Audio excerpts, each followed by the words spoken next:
자, 회계의 정의에 대해서 나왔어요. 죄송한데 제가 한자를 좀 써봤어요. 회계가 뭐냐면 모일 회자에 계산하다 계자예요. 계산을 모으다라는 뜻이에요. 영어로는 accounting이라고 하고요. 자, 회계라는 것은요, 계산을 모으는 것이에요. 계산을 왜 모으냐면요, 재무 정보를 만들게 되거든요. 재무 정보를 만들어 가지고, 자, 우리 회사 투자해 주세요라고 하는 것이에요. 자, 회계는요, 계산을 모으다라는 내용이에요. 모든 계산을 말하며 경제활동의 전반적인 해석, 설명하거나 의사결정을 하기 위해서 여러 가지 정보를 제공하는 일도 포함이 되므로 회계는 기업에서 수많은 경영활동을 숫자로 표현하는 기업의 언어이다 라고 되어 있어요. 자, 회계는요, 계산을 모으다라고 해가지고 왠지 수학 같은데요. 수학이 아니에요. 수학이 아니라 경영의 언어예요. 기업의 언어라고도 하죠. 이거 예전에 드라마 미생이라는 드라마 있어요. 거기 미생이라는 드라마에 경영의 언어이지 뭐 이런 대사도 나오게 하는데, 여하튼 재무 정보를 만들어서 외부 사람들한테 보여주는 거예요. 자, 우리 회사 투자 좀 해주세요 라고 하는 것이죠. 외부 사람들은 이 회사를 투자할지 말지 결정을 하게 됩니다. 계산을 모으다, 그게 회계입니다. 경영의 언어라고도 하고요. 오늘날 회계는 회계정보 이용자가 합리적인 판단이나 의사결정을 할 수 있도록 기업 실체에 대한 정보를 식별, 인식, 측정, 기록해서 전달하는 과정이다. 즉, 재무정보를 만드는 게 회계가 아니라요, 재무정보를 만들어서 전달하는 거, 그게 회계라고 합니다. 즉, 기업에 대한 재무정보를 전달해 주는 거예요. 정보 이용자들한테. 그래서 이 정보 이용자들은 이 회사를 투자할지 말지 의사결정이라는 것을 하게 되는 것이죠. 자, 회계의 목적입니다. 회계의 목적이 뭐예요? 방금 전에 얘기했는데, 재무 정보를 만들어서 전달하는 게, 유용한 정보를 전달하는 게 그게 회계의 목적이 되겠어요. 재무 정보를 전달하는 것이다. 그쵸? 또한 회계는 위탁받은 자원에 대해서 경영진이 수탁 책임이나 회계 책임의 결과를 보여준다. 자, 이 회사가 잘하고 있는지 못하고 있는지, 저 경영자가 잘하고 있는지 못하고 있는지 판단하는 기준이 되겠죠. 그쵸? 그게 회계의 목적이 되겠습니다. 3번 보시면 회계정보 이용자와 정보 수요라고 해서 나와 있는데, 회계에 관련된 다양한 이해관계자들은요, 여러 가지 사람들이 있습니다. 이 사람들한테 정보를 제공하는 게 목적이다 라고 하는 것입니다.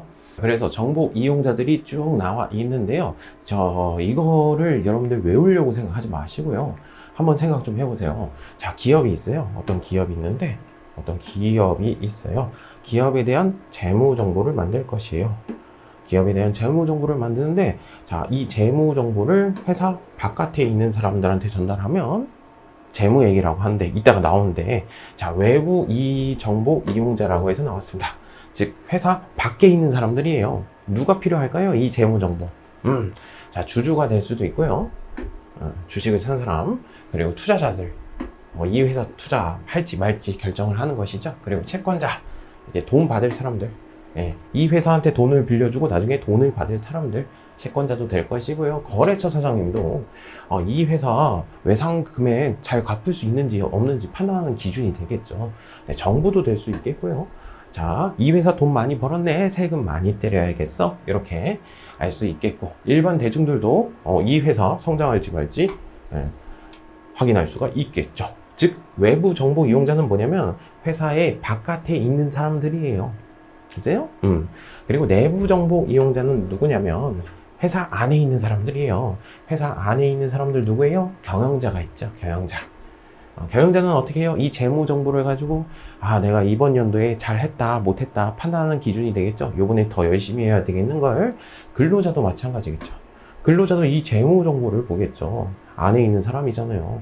이번에 매출 많이 나왔어, 이번에 좀 성과금 많이 나왔으면 좋겠는데, 이렇게 판단하는 기준이 될 것입니다. 즉, 재무 정보를 만듭니다. 우리는 계산을 모아가지고 재무 정보를 만들거든요. 이 재무 정보를 외부에 있는 사람한테도 보여줄 수도 있고, 내부에 있는 사람들끼리도 볼 수가 있어요. 그래서 회계의 분류가 나오게 되죠. 회계 분류입니다. 회계 분류 보시면요, 재무회계가 있고요, 재무회계, 그리고 관리회계라는 게 있어요. 원가관리회계라는 게 있어요. 자, 재무회계는 재무 정보를 만들어서 외부 사람들한테 전달하는 것을 재무회계라고 합니다. 그리고 재무 정보를 만들어서 내부 사람들만 볼 수 있는 회계를 원가관리회계라고 합니다. 됐어요? 재무회계를 정부한테 보여주게 되면 세무회계라고 하고요. 근데 우리는 요거 중점적으로 보시면 되겠죠.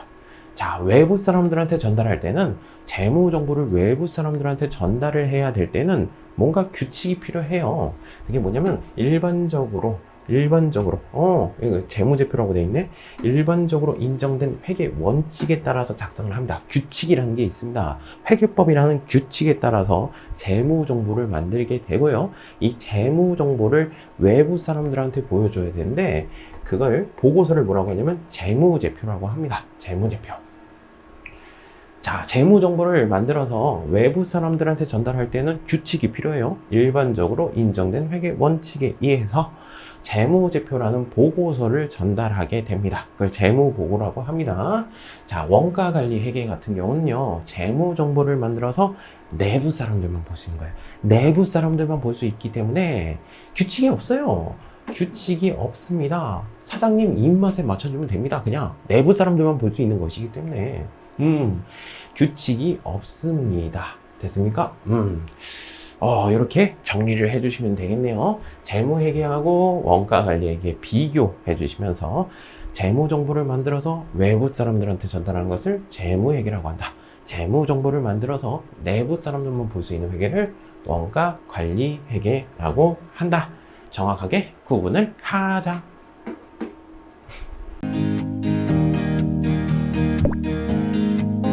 자, 5번 보시면 회계의 기본 가정이라고 해서 나왔는데요. 자, 재무 정보를 만들라고 했잖아요. 재무 정보를 만드는데 그 가정이 필요해요. 재무 정보를 어떻게 만들어야 될까? 기본 가정입니다. 재무 정보는 기업 실체 가정에 의해서 재무 정보가 만들어진대요. 즉 무슨 말이냐면요. 여기 회사가 있어요. 회사, 재무 정보. 회사에 대한 재무 정보 있죠?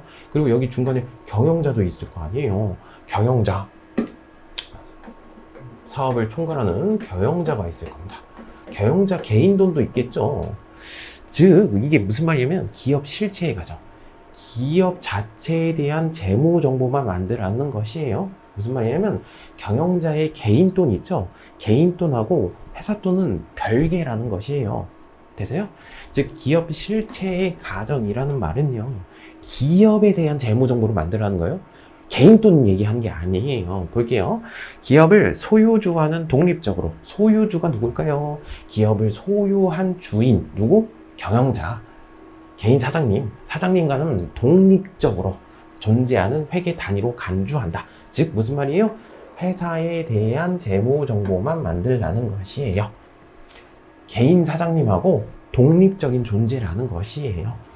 하나의 기업을 회계 단위, 이걸 회계 단위라고 하는데 관점에서 재무 정보를 측정 보고해야 된다. 소유주와는 별도이다.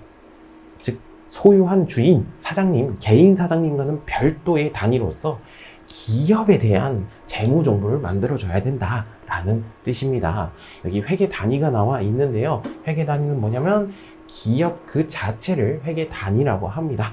기업에 대한 정보입니다. 장소적 범위라고 되어 있죠. 이렇게 체크 좀 하시고 가시면 되겠네요. 그리고 재무 정보를 만들기 위해서는 이러한 가정들이 또 필요합니다. 자, 재무 정보를 만들기 위해서는 계속기업의 가정이라는 게 있습니다. 계속기업의 가정. 기업은 계속적으로 운영을 해야 된다라는 가정이에요. 일반적으로 기업이 예상 가능한 기간을 영업을 계속할 것이라는 가정이다. 계속할 것이라는 가정이다. 기업은 그 경영활동을 청산하거나 망하거나 중요하게 축소시킬 의도가 없어야 된다. 즉 재무 정보를 만드는데 우리 회사 망할 거야 이런 식으로 표현하지 말라는 거예요. 우리 회사는 계속적으로 운영을 할 것입니다 라고 가정을 해가지고 재무 정보를 만들게 됩니다. 나중에 보시면 감가상각이라는 걸 나오게 돼요. 감가상각. 여기 가치가 감소되었다. 사용 소비하면서 가치가 감소되었다라는 내용이거든요. 이 내용 연수를 통해서 예상 사용 기간을 통해서 나눠주는데 이 감가상각이라는 개념이 나오게 된 이유가 뭐냐면 계속 기업의 가정이에요. 계속기업의 가정 때문에 요 감가상각이라는 용어가 탄생하게 된 것이죠. 즉 여러분들은 지금 처음 배우는 입장에서 계속기업의 가정은 뭐예요? 그냥 계속적으로 기업을 운영해야 된다라는 가정이에요. 감가상각은 나중에 배우게 될 것이에요. 그리고 기간별 보고의 가정이 있습니다. 기간별 보고의 가정. 자, 일정한 기간 단위로 분할을 해줘야 된대요. 즉 재무 정보를 만들라고 했잖아요. 이 재무 정보를 외부 사람들한테 보여주는 것을 재무회계라고 하시죠. 그쵸? 외부 사람들한테 언제 보여줘야 될까요? 자, 우리 회사는 망할 때까지 안 보여줄 거예요. 이럴 수는 없단 말이에요. 1년에 한 번씩 꼭 보여줘야 됩니다. 회계법에 정의되어 있습니다. 1년에 한 번씩 꼭 보여줘야 되기 때문에 기간을 분할을 해줘야 됩니다. 1년에 한 번씩.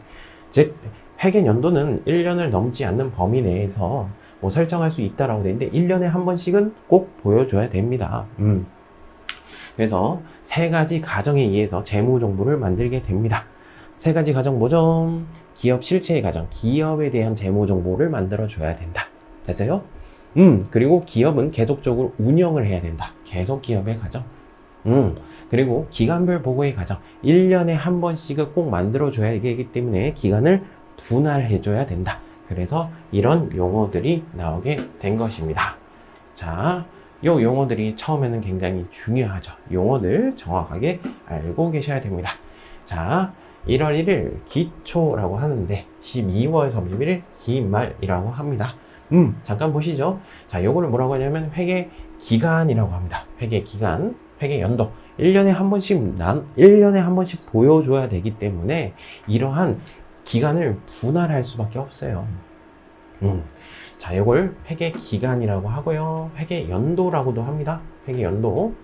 그리고 당해 기간을 뭐라고 하냐면 당해 기간이에요. 앞에 기간을 뭐라고 하냐면 전기라고 합니다. 전년도 기간. 됐어요? 그리고 뒤에 기간을 뭐라고 하냐면 차기라는 표현을 씁니다. 용어 정리 정확하게 해주세요. 당기는 뭐예요? 올해 당해 기간. 전기는 뭐예요? 앞에 기간. 작년도 얘기하는 거예요. 뒤에 기간은 뭐라고 해요? 차기라는 표현을 씁니다. 자, 만약에 올해가 2022년도였으면 2022년도면 2021년도는 전기죠. 그리고 2023년도는 차기가 되겠죠. 자, 만약에 올해가 2023년도라면 2023년도는 당해 기간이 되겠죠. 그리고 2022년도는 전기가 되겠죠. 그렇죠? 2024년도는 차기가 될 것입니다. 됐어요? 1년에 한 번씩 보여줘야 되기 때문에 이러한 용어들이 나오게 된 것이에요. 그리고 당해 기간의 첫 번째 날을 1월 1일을 뭐라고 하냐면 기초라는 표현을 씁니다. 당해 기간의 기초. 그리고 당해 기간의 말을 기말이라는 표현을 씁니다. 됐어요? 연초, 연말이라는 단어 있죠? 그런 것처럼 당해 기간의 첫 번째 날, 기초, 당해 기간의 마지막 날을 기말이라는 표현을 쓰게 됩니다. 이런 용어들이 쭉 나와 있는 거예요. 그리고 2월이라는 표현이 나와 있는데요. 2월이라는 표현이 나와 있는데요. 예를 들게요. 작년도 12월 31일 날, 제가 현금 100만 원 가지고 있었어요. 현금 100만 원. 자, JI의 종소리가 울렸대요. 이제 새해가 밝았어요. 100만 원이 사라졌나요? 사라지지 않았죠. 그쵸? 현금 100만 원 그대로 가지고 있겠죠. 그쵸? 현금의 잔액이 그대로 다음 연도로 넘어가겠죠. 그쵸? 이걸 뭐라고 하냐면 2월이라고 합니다. 2월이 뭐냐면 월을 넘겨버리겠다 라는 뜻이에요. 월을 넘긴다 라는 뜻입니다. 2월. 정년도에서 넘어왔기 때문에 전기 2월이라고 합니다. 전기 2월이라는 표현을 쓰고요. 마찬가지입니다. 올해 12월 30일 날 제가 현금 50만 원 가지고 있었대요. 제 아이의 종소리가 울리고 새해가 밝았어요. 이 50만 원이 사라졌나요? 아니죠. 그대로 가지고 있겠죠. 이것도 잔액도 2월을 할 수 있습니다. 내년도로 2월 시켰기 때문에 이걸 차기 2월이라는 표현을 쓰게 됩니다. 자, 자, 6번 발생주의입니다. 자, 우리는 회계를 배울 것인데 기업에 대한 재무 정보를 배울 것인데 기업에 대한 재무 정보는 그렇게 만만치 않아요. 여러분들 용돈기 입장 써보셨죠? 가계부 써보셨죠? 그건 언제 기록했어요, 여러분들? 현금이 나갈 때 기록했고요. 현금이 들어올 때 그렇게 기록을 했었죠. 그렇죠? 근데 재무 정보는 달라요. 정확한 성과 평가를 위해서는 발생주의에 의해서 기록을 하게 됩니다. 발생한 기간에 발생한 기간에 의해서 기록을 하게 됩니다. 발생주의라는 것을 배우게 될 것이에요. 발생주의는요, 현금의 수수와 관계없이 시현금이 들어오거나 현금이 나간 거 그게 아닙니다. 그거랑 관련 없이 거래가 발생한 시점에 거래가 발생한 시점에 인식하는 기준입니다. 왜 그러냐면 정확한 성과평가를 위해서 그래요. 현금 이외의 거래에 대해서도 거래를 인식해서 우리가 장부를 정리하게 됩니다. 이에 따라 거래는 발생하였으나 현금의 유입과 유출이 이루어지기 전까지는 뭐 이런 단어들을 뭔가 쓴대요. 일단은 여러분들 이렇게 알고 계십시오. 현금이 나가거나 현금이 들어올 때 기록하는 게 아니라요, 뭔가 무슨 사건이 발생했을 때 기록을 하는 겁니다. 그래서요, 자, 예를 한번 들어보죠. 자, 여기 예시가 나와 있습니다. 사례 2022년도 1월 1일 향후 2년간 자동차 보험료 20만 원을 현금으로 일시 납부를 했다. 2년 동안 사용할 거예요. 자, 보험료를 납부를 했는데 자동차 보험료를 납부했는데 2년간 보험료래요. 일시 현금으로 납부했다. 2022년도 자동차 보험료로 기록해야 할 금액은 얼마인가? 자, 우리 이거 어떻게 해요? 용돈기 입장 가계부였으면 어떻게 기록하죠?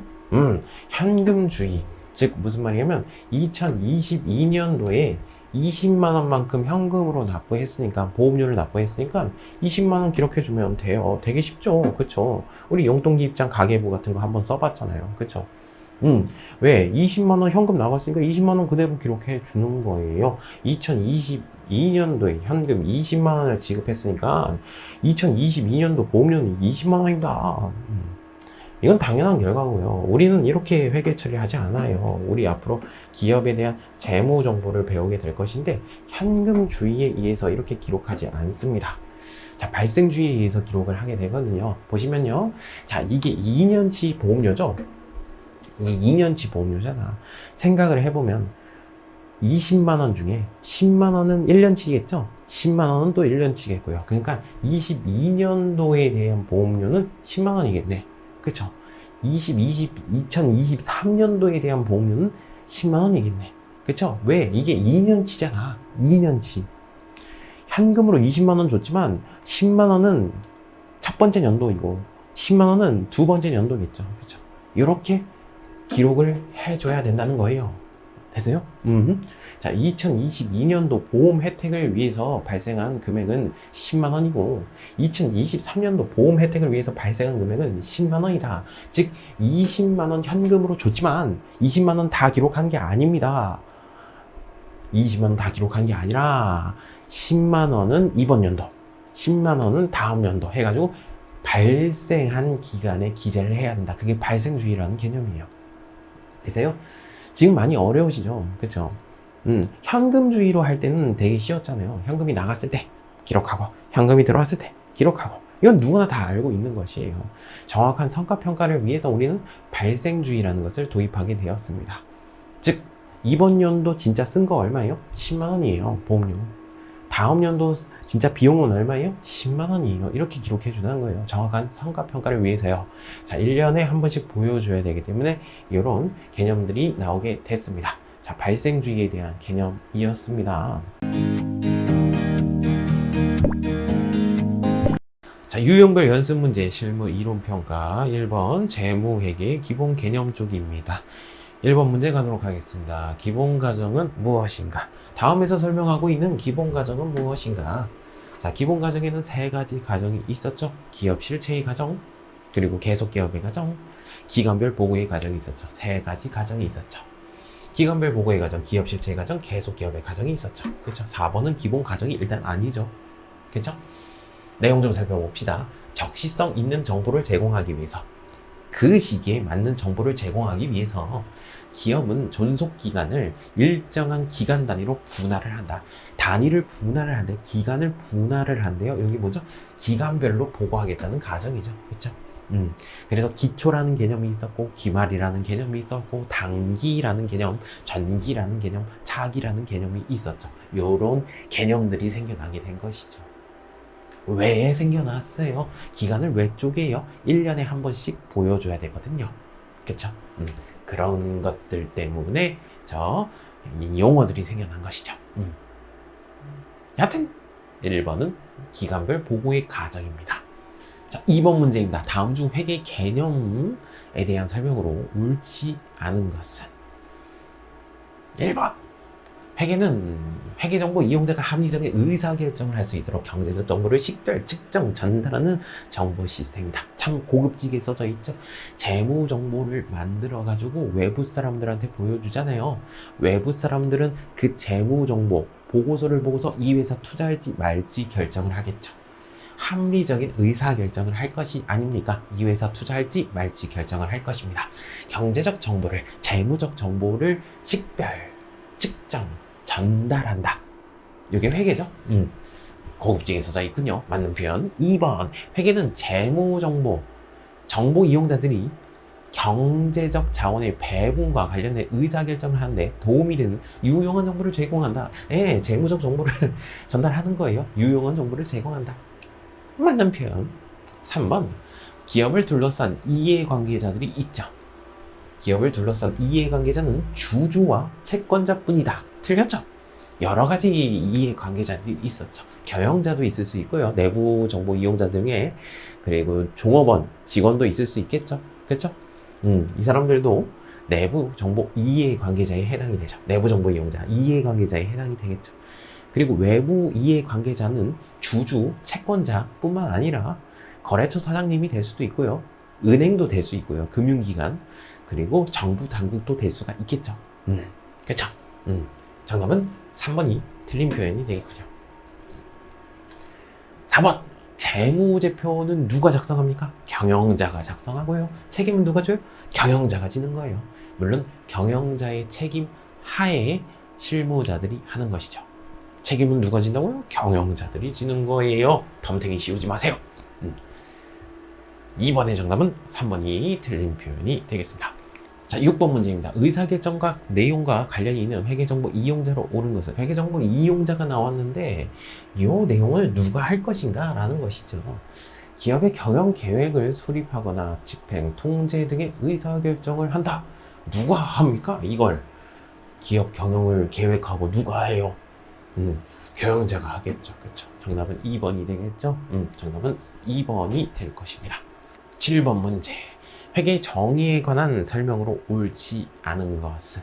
회계의 목적은 정보 이용자들의 의사결정에 유용한 정보를 제공하는 것이죠. 예, 맞는 표현이고. 2번, 회계는 기업 경영에 대한 수탁 책임을 경영자가 성실히 수행하였는가에 대한 정보를 제공한다. 예, 그쵸. 경영자가 잘했는지 못했는지 판단하는 기준이 되는 게 회계죠. 3번, 회계 정보 이용자에 대한 회계 정보를 생산하는 경영자는 포함되지 않는다. 무슨 소리예요? 경영자도 회계 정보 이용자에 속하겠죠. 그렇죠? 내부 정보 이용자잖아요. 4번, 회계는 기업에서 이루어지고 있는 수많은 경영 활동의 화폐적 숫자로 표현하는 기업의 언어이다. 기업의 언어라서 우리 단어들 배웠죠. 계정 과목이라는 단어들 배웠죠. 단어하고 단어 뜻을 정확하게 알고 계셔야 돼요. 그렇죠? 기업의 언어입니다. 우리는 수학이 아니에요. 다시 한번 말하지만 기업의 언어이고요. 반드시 계정 과목 반드시 암기해 주시기 바랍니다.